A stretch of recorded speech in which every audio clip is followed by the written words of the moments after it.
Can vermə qəmi eşqə ki, eşq afəti candır. Eşq afəti can olduğu məşhur cahandır. Məni candan usandırdı, cəfadan yansanmazmı? Fələklər yandı ahimdən, muradın şəmi yanmazmı? Qamu bimarinə cana dəvayu dərd edər ehsan, neyçün mənə qılmaz dərman? Məni bimar sanmazmı? Neyçün mənə qılmaz dərman? Qəmim pünhan tutardım mən, dedilər yara dur öfşər. Desəm ol bir vəfa bilməm, inanarmı, inanmazmı? Desəm ol bir vəfa bilməm, inanarmı, inanmazmı?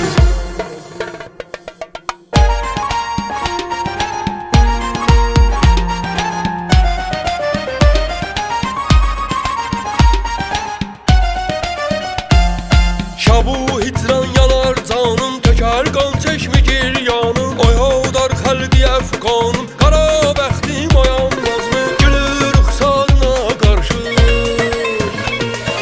gözümdən qan axar su. Həbibim fəsli güldür bu, axar sular bulanmazmı? Axar sular bulanmazmı? Deyildim mən sənə mail, sən etdin əqlimiz ail. Məni tən eyləyən qafil səni görcə utanmazmı? Məni tən eyləyən qafil səni görcə utanmazmı?